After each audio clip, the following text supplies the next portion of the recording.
Good morning everyone. જો પેકિંગનું કામ હાલ તમને ખબર જ છે ચાલી રહ્યું છે.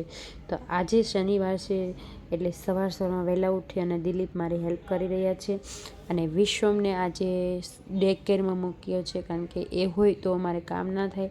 એટલે આજે દિલીપ કે ચાલ હું પણ તને હેલ્પ કરાવું, તો સાથે સાથે હું પણ રસોઈ પણ બનાવતી જાઉં છું. અને જે બી મોસ્ટ ઓફ તો કાચની બરણી બધી થઈ જ ગઈ છે, પણ જે કાચની બરણી થોડીક બાકી છે એને બધી આ બબલ રેપ કરવાનો છે. અને વ્યવસ્થિત રીતે અમે એને બધું જ ભરી અને પેક કરીશું. તો એ કામ મેં દિલીપને સોંપ્યું છે. તો જો એ પણ મારી મસ્ત પેકિંગ કરી દે છે, તો મારી હેલ્પ કરવામાં મદદ કરે છે. કોના હસબન્ડ એવા છે કે જો બધા જ કામમાં હેલ્પ કરતા હોય છે, તો કોમેન્ટ જરૂરથી કરી દેજો. દિલીપ તો મને એવરી ડે હેલ્પ કરતા જ હોય છે. કંઈક ને કંઈક કામ હોય તો કોઈ બી કામ એને કહીએ ને કે તમે આ કરી દેશો તો ના જ ના પાડે. એટલે મારા હસબન્ડ તો મારા ફ્રેન્ડ્સ છે એવું કહીએ તો. એટલે બસ આવું છે. કોને હસબન્ડ વાઈફને ફ્રેન્ડશિપ જેવું બોન્ડિંગ છે એ કોમેન્ટ જરૂર કરી દેજો. મારા અને મારા હસબન્ડ વચ્ચે તો ફ્રેન્ડશિપ જેવું જ બોન્ડિંગ છે અમારે. તો બસ અમારે ઝઘડો તો મોસ્ટ ઓફલી કદાચ થતો જ નથી, પણ ક્યારેક અનબન બની જાય, પણ મોસ્ટ ઓફ તો અમારે થતો જ નથી. બસ તો જો આવું છે અત્યારે. તો મારે હાલ તો પેકિંગનું કામ જ ચાલી રહ્યું છે. તો ઘર શિફ્ટિંગ કરવું ને એટલે બહુ અઘરામાં અઘરું એક ટાસ્ક છે, કારણ કે બધી જ ક્રોકરી સેફલી પહોંચાડવી એ જ અઘરી છે. એક બી ક્રોકરીને કંઈક થાય ને કાચની વસ્તુને, તો આપણો તો જીવ જ ઊંડો જતો રહે. એટલે બસ એનું ટાઈમ લાગશે, પણ પ્રોપરલી મસ્ત પેકિંગ કરીશ. તો બસ જો આ રીતનું કંઈક કામ છે.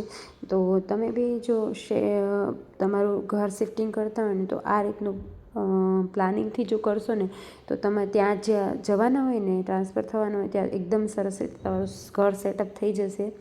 કારણ કે અહીંયા આપણે બહુ બધો ટાઈમ હોય છે. આપણે જ્યારે નક્કી હોય છે અગાઉથી કે આપણે શિફ્ટિંગ કરવાનું છે, તો આપણે એ રીતનું પ્લાનિંગ કરીએ તો ત્યાં જઈને આપણે ટાઈમ બી બચી જાય. તો બસ હું છેલ્લા 15 દિવસથી આ એકદમ મારી પ્રિપરેશનમાં જ છું. તો જો હવે થોડું હાઉસવાઈફ હોય ને બધું આવે છે, જોબ ના કરતા હોય અને જે હાઉસવાઈફ એ બધું ઘર એકદમ આમ જાઉં છું. એકવાર અહીંયાથી બધું ભરી લઈ જાય તો કરેલું હોવું જોઈએ, કારણ કે લોકો જોવે ને તો એમને ગમી જવું જોઈએ. તો બસ કારણ કે આપણે હાઉસવાઈફ છે તો આપણે એ રીતનું તો કરવું જ જોઈએ. જોબ કરતા હોય તો વાત અલગ જ છે. ઘર ઓર્ગેનાઇઝ કરીને જ રાખવું જોઈએ. કારણ કે એક વસ્તુ ઓર્ગેનાઇઝ હોય ને તો આપણને બી મજા આવે ને લોકો બીજાને બી મતલબ મજા આવે ને આસાનીથી આપણને મસ્ત બધી વસ્તુઓ પણ મળી રહે. તો જો અહીંયા મેં દિલીપને કામ સોંપ્યું હતું, તો દિલીપ બહુ જ મસ્ત રીતે મારું પેકિંગ કરી રહ્યા છે.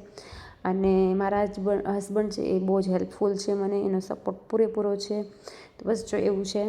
તો ફાઇનલી એક આખો દિવસ જતો રહ્યો હતો ને મારું આટલું પેકિંગ જે બરણીનું ને કે થઈ ગયું હતું. અને મેં બધું જ જે રૂમમાં આમ તેમ હતું એ બધું જ મેં આ સ્ટોરમાં મૂકી દીધું હતું, કારણ કે રૂમમાં આમ તેમ હોય ના ગમે. અને જો સ્ટોરમાં એકવાર બંધ થઈ જાય ને તો પછી આપણે ખોલવાનો ના રહે. અને એમાં જે કાચની બરણી હતી તો ઓલરેડી બધી ભરાઈ જ ગઈ હતી. તો બસ જો આ રીતનું અત્યારે તો આ છે. આ રૂમમાંથી જે સામાન છે એ પણ થોડોક એડજસ્ટ હું કરીશ. તો બસ જો એવું હતું. આ રીતનું પેકિંગ સરસ થઈ ગયું હતું. અને સાંજ થતાં જ મને થોડોક તાવ આવી ગયો હતો. હતું જ સવારથી થોડું પણ સાંજે થોડુંક વધી ગયું હતું. પછી મારે દવાખાને જવું પડ્યું હતું. અને એટલું આમ હાર્ટ થઈ રહ્યું હતું ને, તો પછી મારે દવા લેવા જવું પડ્યું હતું. લો બીપી થઈ ગઈ હતી. અને બસ જો એવું હતું. એટલે એવું નહીં કે કામના લીધે થયું હતું, પણ ઓલરેડી મને થોડુંક શરદી હતી. અને એન્વાયરમેન્ટ બી એવું છે અત્યારે, વેધર બી એવું છે, એટલા માટે બધું જ મિક્સ થઈ ગયું હતું. એટલા માટે થોડુંક તબિયત બીગડી ગઈ હતી. તો પછી મેં તાત્કાલિક દવા લઈ લીધી હતી, કારણ કે જનરલી હું દવા તો મોસ્ટ ઓફ લેતી જ નથી, પણ અત્યારે દવા લઈ લીધી, કારણ કે જો દવા પી લે તો થોડુંક સારું થઈ જાય અને કામ બી આપણા બધા સમયસર થતા રહે. તો જો હાઉસવાઈફ હોવું ને એક મોટામાં મોટી રિસ્પોન્સિબિલિટી હોય છે, કારણ કે આપણે તબિયત ખરાબ હોય તો બી કામ તો કરવા જ પડે. પણ જે જોબ કરતા હોય ને એ લોકોને તો બસ છૂટી લઈ લે એટલે આરામ જ હોય, પણ હાઉસવાઈફને ક્યારેય આરામ નથી મળતો. એટલા માટે મેં ફટાફટ દવા લઈ લીધી અને હું સાજી થઈ અને ફરીથી મારી રિસ્પોન્સિબિલિટી છે એ હું ચાલુ કરવાની તૈયારી છે મારે, મતલબ ચાલુ કરી દઈશ. તો જો અત્યારે થોડીક વિશ્વમ સાથે મસ્તી પણ થઈ રહી હતી અને ફેમિલી ટાઈમ હતો, પણ દવા તો પીવી જ પડશે. એટલે કેવું કે દવા પી લે થોડુંક આપણે મનને બી એમ થઈ જાય કે ચલો દવા પીધી છે એટલે સારું થઈ જાય. તો પછી આવું છે કંઈક. હમણાં તો તમને આ જ બધા દિવસો જોવા મળશે પેકિંગના. તો બસ આજના માટે આપણે આટલું જ રાખીએ. પ્લીઝ વિડીયો ગમતો હોય તો લાઇક, શેર એન્ડ સબસ્ક્રાઈબ જરૂરથી કરી દેજો, કારણ કે ટાઈમ બી ના હોય છતાં બી તમારી સાથે વિડીયો શેર કરતા હોય છું. અને કોઈ બી મિસ્ટેક લાગે તો બી મને કહેજો, તો મને ઇમ્પ્રૂવ કરવાની ખબર પડે. અને વિડીયો ગમે તો લાઇક, શેર અને સબસ્ક્રાઈબ જરૂરથી કરી દેજો. મળીશું નેક્સ્ટ વ્લોગમાં.